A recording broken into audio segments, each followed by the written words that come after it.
تو وہ چورن آپ کھا سکتے پھر ہیں بتا بنا دیں کے. میں دوبارہ بتا دیتی ہوں. آپ نے سونف لینی ہے 100 گرام, اس کے اندر 1 ٹی اسپون آپ نے زیرہ ایڈ کرنا ہے سفید, آپ نے 1 ٹی اسپون چاہیں تو اس کے اندر سویا دانہ ایڈ کر لیجئے, کالا نمک ایڈ کر لیجئے چاہیں اس کے اندر, اور اگر نہیں ہے میٹھا کھانا ہے تو کوئی میٹھا شوگر لے سکتے ہیں یا گڑ لے سکتے ہیں, وہ آپ پیس کے رکھ لیجئے, اور تھوڑی سی اجوائن, یعنی اجوائن 1 ٹی اسپون.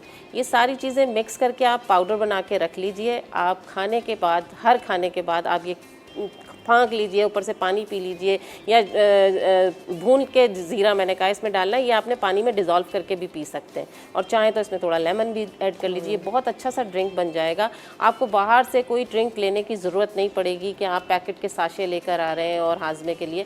یہ بنا کے رکھ لیجئے, ہر کھانے کے بعد آپ بچوں کو بھی دیں, خود بھی کھائیں, ہاضمہ ہو جائے گا. بہتر یہ ہے کہ ہم اپنے کھانے کو, جب آپ نے کہا کہ ہمیں پتہ ہے کہ ہم باہر کے کھانے کھا رہے ہیں, تو کوشش یہی کرنی چاہیے کہ باہر کے کھانوں کو تھوڑا سا اوائڈ کیجئے. ونس ان اے مون آپ جا سکتے ہیں, آپ کھائیں ضرور. اور گھر میں اگر آپ کھانا بنا رہے ہیں تو ہم جو یہ نارمل کوکنگ آئل سمجھتے ہیں نا کہ یہ کوکنگ آئل بہت ایزی ہے ہمارے لیے, تو اس کی جگہ اپنی صحت سے اگر کمپرومائز نہیں کرنا, تو پھر آپ یہ سوچ لیجئے کہ آپ زیتون کا تیل, اگر بہت مہنگا پڑ رہا ہے, یا تو زیتون کا تیل بہت تھوڑا سا استعمال کر لیجئے, یا پھر سرسوں کا تیل.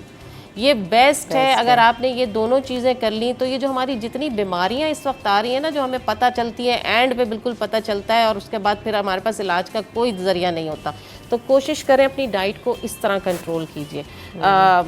زندگی میں کہتی ہوں اللہ تعالیٰ نے ایک بار دی ہے, تو زندگی جب آپ کو ملی ہوئی ہے تو اس کی حفاظت کرنا آپ کی اپنی ذمہ داری ہے.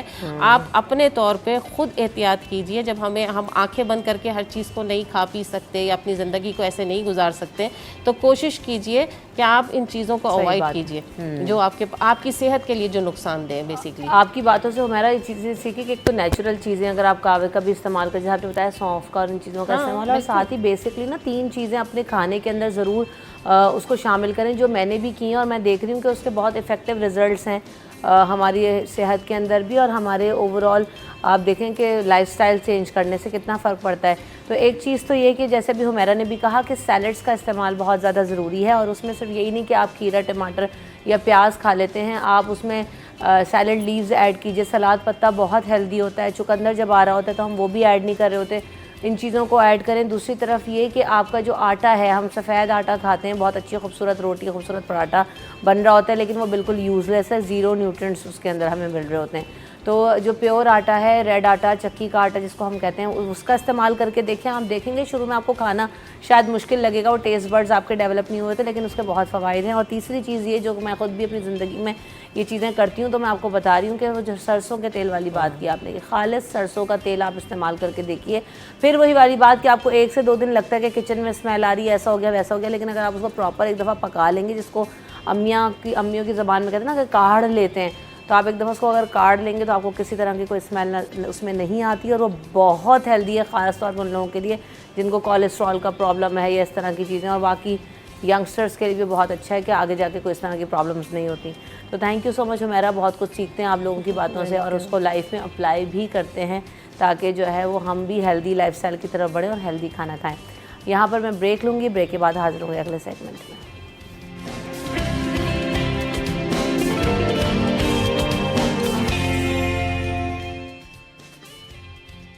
Welcome back in City at 10. تو جناب آج کا جو ہمارا موضوع ہے وہ یہ کہ ہم سب جانتے ہیں محرم الحرام کا مہینہ ہے, اور محرم الحرام کے مہینے کی جیسے میں نے کہا کہ خود اتنی فضیلت ہے. یہ وہ ان مہینوں میں سے ہے کہ جب جو ہے یہ حکم دیا گیا کہ جو اپنی تلواریں ہیں ان کو نیام میں ڈال لی جائیں, تمام جو لوگ ہیں وہ عبادات میں مصروف رہیں. اس کی بہت زیادہ فضیلتیں ہیں. روزے رکھنے کا جو ہے نبی پاک صلی اللہ علیہ وسلم نے اہتمام کیا, اور اس کی فضیلت بہت زیادہ ہے. یوم عاشور کی بہت اہمیت ہے. تو آج ہم ان تمام چیزوں پر بات کریں گے, اور ساتھ ساتھ جو ہے وہ احترام انسانیت اور داستان کربلا کے حوالے سے بھی بات ہوگی. اور بات کرنے کے لیے میرے ساتھ مفتی محمد وسیم صادق بندگی صاحب موجود ہیں. السلام علیکم مفتی صاحب, کیسے ہیں آپ کو بہت بہت خوش آمدید شو میں. وعلیکم السلام ورحمۃ اللہ وبرکاتہ. بہت شکریہ, جزاک اللہ. مفتی صاحب, جب سب سے پہلے ہم آغاز کرتے ہیں نا کہ محرم الحرام کا آغاز ہوتا ہے, تو ہم نے دیکھا کہ محرم کے آغاز کے ساتھ بہت ساری پابندیاں بھی ہیں, بہت ساری چیزیں بھی ہیں, بہت ساری فضیلتیں بھی ہیں. تو ہم اس پہ میں چاہوں گی کہ سب سے پہلے آپ روشنی ڈالیں. اعوذ باللہ من الشیطان الرجیم, بسم اللہ الرحمن الرحیم. دیکھیے, ہر مہینے کی اپنی ایک خاص نسبت ہوتی ہے, اور ہر مہینے کے ساتھ کچھ خاص تعلقات ہوتے ہیں، کچھ تاریخی پس منظر میں کچھ چیزیں ہوتی ہیں، اور کچھ ہماری شریعت مطہرہ کے حوالے سے کچھ مہینوں کے ساتھ خاص قسم کی نسبتیں پائی جاتی ہیں۔ اب یہ جو محرم کا مہینہ ہے اس کو شہر اللہ بھی کہا جاتا ہے، یعنی اللہ کا مہینہ، اور اس کی وجہ یہ ہے نبی علیہ السلام کے پاس ایک صحابی آئے، انہوں نے عرض کیا اللہ کے رسول کہ میں رمضان کے علاوہ اگر کسی مہینے میں روزے رکھوں تو کس مہینے کا حکم ارشاد فرمائیں گے؟ تو آپ علیہ السلام نے فرمایا کہ محرم کے مہینے میں رکھو، یعنی نفلی روزے محرم کے مہینے میں رکھو، کیونکہ یہ شہر اللہ ہے، یعنی اللہ کا مہینہ ہے۔ پھر اس کی نسبتیں تو بہت زیادہ ہیں، اس لیے کہ محرم الحرام اور بالخصوص 10 محرم ایک یادگار تو ہے واقعہ کربلا کے حوالے سے، لیکن سابقہ امتوں کے بے شمار واقعات اسی محرم الحرام میں 10 محرم میں ہی پائے جاتے ہیں۔ پھر خود قیامت کا جو وقوع پذیر ہونا ہے، جو قیامت کا قائم ہونا ہے، وہ بھی 10 محرم الحرام ہی کا دن بتایا گیا حدیث کے اندر۔ تو یوں اس مہینے کی نسبتیں بہت زیادہ ہیں۔ اب اس وجہ سے مسلمان اس کا احترام بھی کرتے ہیں اور اس مہینے میں خاص کر عبادات کا اہتمام کرتے ہیں۔ پھر اس مہینے کو سب سے زیادہ جو عروج اور دوام مل گیا امت کے اندر بطور یادگار اور اس کا احترام، پھر اس میں عبادات کا سلسلہ، وہ سیدنا امام حسین رضی اللہ تعالیٰ عنہ کی شہادت سے مل گیا، کیونکہ یہ ایک اس امت میں میرے خیال سے ایک ایسی نسبت ہے اس مہینے کی جو شاید کہ سابقہ امتوں میں بھی نہیں پائی جاتی ہے، اور اسی وجہ سے یہ ممتاز ہو گیا، الگ ہو گیا۔ اور امام حسین رضی اللہ تعالیٰ عنہ کی شہادت کی وجہ سے بطور یادگار جب بھی یہ مہینہ آ جاتا ہے آپ دیکھیں تو اس کو شہادت کی نسبت سے خاص طور پر یاد کیا جاتا ہے، بالکل ایسا ہی، اور اس شہادت کی وجہ سے ہی اس کو ایک احترام کی نگاہ سے دیکھا جاتا ہے۔ مسلمان آپ دیکھیں اس میں عبادت کا اہتمام کرتے ہیں، محافل کا اہتمام کرتے ہیں، پھر اس میں خاص طور پر ذکر الہی اور بالخصوص خاندان اہل بیت کی شہادتوں کا تذکرہ ہوتا ہے۔ اچھا اس پر دیکھیں محبت اہل بیت کو بھی ایک دوام ملتا ہے اور لوگوں کے دلوں میں وہ محبت پھر سے جو ہے نا جگائی جاتی ہے اور اس کا ایک جوش اور جذبہ بیدار ہوتا ہے۔ جیسے ہم مختلف موضوعات پہ جب بات کرتے ہیں نا مفتی صاحب، تو میں یہی کہتی ہوں کہ ہم جو ہے نا اپنے ثقافت کو، اپنی تہذیب کو، اپنے اسلامی کلچر کو نا اس طرح سے، ابھی تھوڑے دن پہلے ہم نے حضرت عمر کے حوالے سے جب شو کیا تب بھی ہم یہی بات کرتے کہ ہم جو ہے حضرت عمر کے بارے میں کتنا جانتے ہیں، یا ہمارا بچہ اگر آپ سوال پوچھیں گے تو اسپائڈر مین کے بارے میں تو بہت ساری چیزیں بتا دے گا، لیکن ہمارے جو تاریخی ہیروز ہیں، جو ریئل لائف ہیروز ہیں، ان کے بارے میں نہیں جانتا۔ تو واقعی یہ محرم الحرام جو ہے وہ ہمیں موقع دے رہا ہے کہ جو اہل بیت کے بارے میں بات ہوتی ہے، جب ہم حضرت امام حسین کی زندگی کے واقعات سنتے ہیں اور وہ سارے واقعات سنتے ہیں تو ایک ریوائول ہے پورا بچوں کے لیے، بڑوں کے لیے، سب کے لیے، جو کہ بہت ضروری ہے اور اس مہینے کی فضیلت سے ہمیں مل رہا ہوتا ہے۔ بالکل بالکل، دیکھیں تھوڑا سا یہ بھی ہے، ہمارا ایک المیہ بھی ہے کہ ہم بہت سارے تاریخی دنوں کا ذکر تو کر لیتے ہیں، اکثر لوگ جو ہے اس کے بارے میں جانتے ہیں، لیکن اس کے پیچھے جو فلسفہ ہوتا ہے اس کے بارے میں کم جانتے ہیں۔ اب جیسے آپ نے کہا کہ حضرت عمر فاروق رضی اللہ تعالیٰ عنہ کا ذکر ہوا، تو آپ کی سیرت کے وہ حسین پہلو جو ہمارے لیے بہترین کردار کی صورت میں ہو سکتے ہیں، رول ماڈل ہو سکتے ہیں، وہ سامنے نہیں ہوتے۔ اسی طرح حضرت امام حسین رضی اللہ تعالیٰ عنہ کی شہادت کا بہت ذکر ہوتا ہے، لیکن ان کی جو پوری سیرت طیبہ ہے نا، جو ہمارے لیے ایک رول ماڈل ہے، اس لیے کہ نبی علیہ السلام نے اس کو اتھینٹک قرار دیا۔ حسین منی و انا من الحسین، یہ ارشاد فرما کر نبی علیہ السلام نے فرمایا کہ حسین مجھ سے اور میں حسین سے ہوں۔ اب اس کے بہت پہلو ہیں، اس میں ایک پہلو یہ بھی ہے کہ آپ کی جو سیرت، آپ کا جو کردار ہے اور آپ کی جو تعلیمات ہیں، پھر آپ نے جو امت کے لیے درس چھوڑا ہے، وہ ہمارے لیے مشعل راہ ہے، وہ رول ماڈل ہے۔ اس سے اکثریت نابلد رہتی ہے، ناواقف رہتی ہے۔ صحیح بات ہے۔ تو جب، بلکہ میں یہاں سے یہ ایک میسیج بھی دوں کہ جب اس طرح کے مواقع آتے ہیں، ہم ذکر کرتے ہیں، تو اس پس منظر میں ان کی سیرت کو بھی بیان ہونا چاہیے، ان کے وہ اقوال بھی بیان ہونے چاہیے، ان کی وہ تعلیمات بھی بیان ہونی چاہیے۔ پھر خود میدان کربلا تو ایک عظیم درس گاہ ہے، وہاں سے تو خود ہی آپ سمجھ لیں کہ امت کے لیے اتنے بے شمار پہلو ہیں سیکھنے کے، اگر اس پر غور کیا جائے، اس کو سمجھنے کی کوشش کی جائے اور اس پیغام کو دیکھا جائے، اس میسج کو کہ جو میدان کربلا سے آپ نے دیا، صحیح بات، تو اس میں پوری امت کے لیے ایک رہنمائی ہے۔ فار ایگزامپل ہم اگر یہ دیکھیں کہ بھائی دین اسلام میں بہت ساری شہادتیں ہوئی، آپ دیکھیں حضرت عمر رضی اللہ تعالیٰ عنہ کو بھی شہید ہی کیا گیا، عثمان غنی رضی اللہ تعالیٰ عنہ کو بھی شہید ہی کیا گیا، بہت ساری شہادتیں آپ کو ملتی ہیں، لیکن آپ دیکھیں کہ امام حسین کی جو شہادت ہے وہ سب سے الگ، منفرد اور ممتاز ہے۔ اس کی انفرادی حیثیت کیوں ہے؟ اور اس کو اتنی شہرت اور دوام کیوں ملا ہوا ہے؟ اس کی وجہ یہ ہے کہ یہ ایک محض شہادت نہیں تھی، بلکہ میدان کربلا ایک عظیم درس گاہ ہے، اس کے بے شمار پہلو ہیں، وہ صرف شہادت نہیں ہے۔ وہاں پر آپ دیکھیں گے تو آپ کو شریعت کا بھی درس ملے گا، وہاں احترام انسانیت کا بھی درس ملے گا، وہاں آپ کو طریقت بھی نظر آئے گی، اسلام کے جو اقدار ہیں آپ کو وہ بھی نظر آئیں گے، اور اسلام کا ایک بہت نمایاں پہلو جو اخلاق حسنہ ہیں وہ بھی میدان کربلا میں نظر آئیں گے۔ اچھا، اگر بات کی جائے طاقت اور شجاعت کی، بہادری کی، جو کہ ایک مجاہد کا زیور ہے، وہ بھی آپ کو میدان کربلا میں نظر آئے گا۔ اگر بات کی جائے اسلامی تعلیمات کی کہ اسلام آپ کو استقامت کا درس دیتا ہے، صبر اور رضا کا درس دیتا ہے، شاکر رہنے کا درس دیتا ہے، تو آپ کو وہ سارے پہلو بھی میدان کربلا میں نظر آتے ہیں۔ سو اس وجہ سے میدان کربلا کی جو شہادت ہے نا، وہ اپنے اندر بے شمار تعلیمات رکھنے کی وجہ سے منفرد اور ممتاز ہے۔ اس لیے تاریخ اسلام کے اندر جو سب سے منفرد شہادت ہے وہ امام حسین رضی اللہ تعالیٰ عنہ کی ہے۔ بہت ساری چیزوں کا ذکر کیا نا کہ میدان کربلا میں کتنی ساری چیزوں کا ہمیں درس مل رہا ہے، ہم دیکھ رہے ہیں۔ آج کل ایک بڑی بحث چل رہی تھی سوشل میڈیا پر پچھلے دنوں، شاید آپ کی نظر سے بھی گزرا ہوگا، کہ عورتوں کے کردار پر، عورتوں کے باشعور ہونے اور ان کو جاہل قرار دینے کے حوالے سے ہم نے دیکھا کہ انہوں نے کہا کہ ایک سو کالڈ مذہبی اسکالر کہ وہ جاہل ہیں عورتیں ساری۔ تو ہم نے واقعہ کربلا میں بھی دیکھا کہ عورتوں کا کردار کتنا اہم ہے، اور پھر جب یہ ہم امام حسین کو دیکھتے ہیں اور بہت سارے اس کے بعد آنے والے لوگ بھی، ہم جب واقعہ کربلا میں بھی ان کے ساتھ ان کے اصحاب سارے لوگوں کو دیکھتے ہیں، تو اس میں عورتوں کا کردار کتنا اہم نظر آتا ہے، اور تربیت کے حوالے سے ہو، چاہے وہ میدان جنگ کے حوالے سے ہو یا پھر جنگ کے بعد ہو، تو وہ سب ہم نے داستان کربلا میں دیکھا ہے کہ کتنا اسٹرانگ اور کتنی لیڈرشپ کوالٹیز کے ساتھ خواتین کا رول ایک ہے اس کے اندر۔ دیکھیں، میدان کربلا کا جب بھی ذکر ہوگا، خواتین کے ذکر کے بغیر یہ داستان مکمل نہیں ہے۔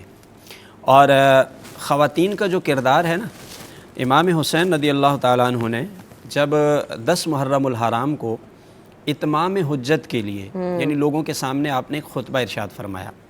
اب آپ دیکھیے اس خطبے کے بہت سے پہلو ہیں۔ آپ نے اس خطبے میں نا اپنا تعارف کروایا۔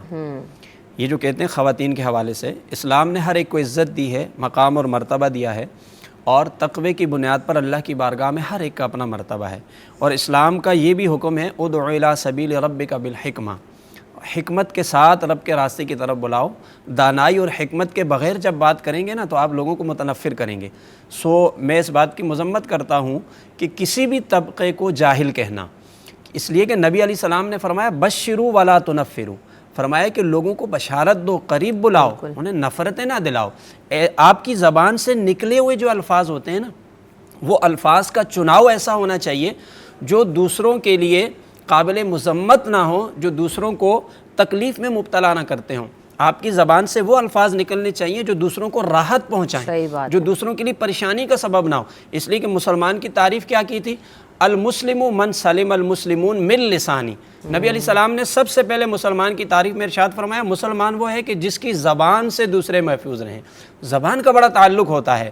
تو خیر، حضرت امام حسین رضی اللہ تعالیٰ عنہ، آپ نے میدان کربلا میں اتمام حجت کے لیے اپنی شہادت سے پہلے اپنا تعارف کروایا، اور تعارف کرانے کا مقصد یہ تھا تاکہ لوگوں پر یہ حجت مکمل ہو جائے، لوگ مجھے پہچان لیں کہ وہ کس کو شہید کرنے کے لیے آئے ہوئے ہیں۔